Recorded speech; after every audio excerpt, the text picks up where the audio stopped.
Hello everyone, it's DA here. Hope you guys are doing great. Hope you are doing amazing. Today I'm bringing you the latest devstream recap to keep you updated on some of the things that you might have missed. Maybe you don't want to watch the full 1 hour stream. So to start things off on the cosmetic side, the devs are working on more hair options for you operators.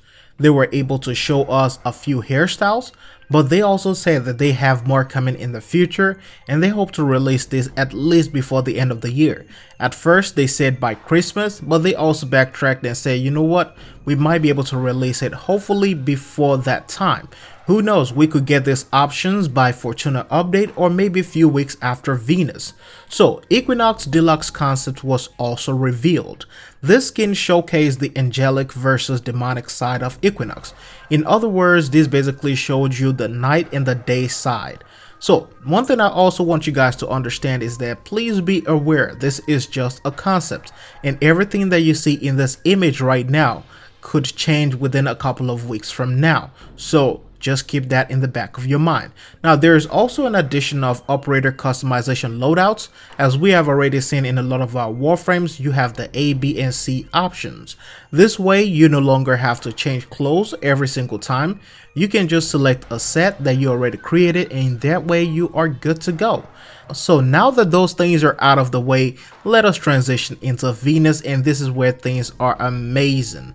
With the Venus update, the devs are also planning to update the designs for all the corpus tile sets within the game. This change will not only affect the lighting and the shaders, some of the assets are actually going to be removed and replaced with something else, something more futuristic and something more cleaner.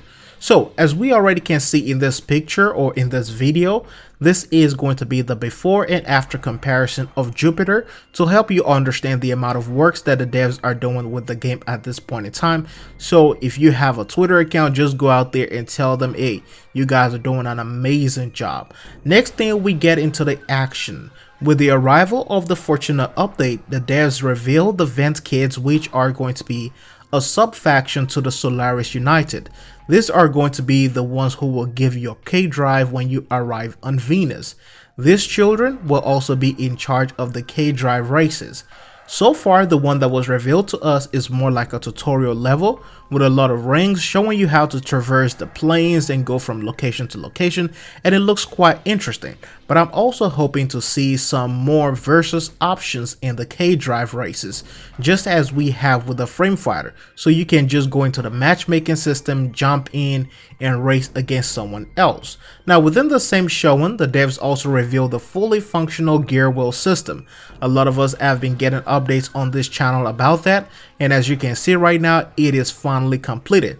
It is not infinite as a lot of us thought it would be, but it gives you the ability to equip almost all of the assets within the game. So in case you need anything in battle, you can go ahead and just attach that to it, and even if you're not using it in the next mission, you still have it in there.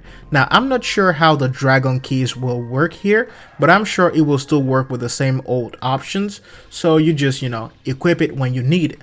Now, while the devs ride across the slopes and the rails of Venus, we also got a chance to see the massive scale of Venus.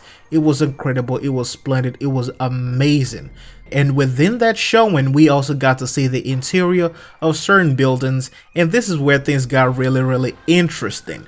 Within some of the corpus buildings, they mentioned that these assets will be used for different activities that will require you to come into those buildings to perform certain actions in the future. Now, by the looks of this structure and the way they actually laid everything out in the blueprint, this looks more like a raid location to me. They confirmed that certain bounties within the game will take you there, but I also have this belief that the devs wouldn't just create all this massive and incredibly detailed assets just to be used for bounties alone. It is possible that this is going to be part of the phases of the next raid that will be introduced in Warframe. Basically, as a lot of us has been saying, there's the possibility of a corpus raid coming in the future. So in other words, this and some of the sectors within these buildings will be used for some of the first phases of those raids, and the final phase will be the one that will take you to the skies where you will get to use your railjacks.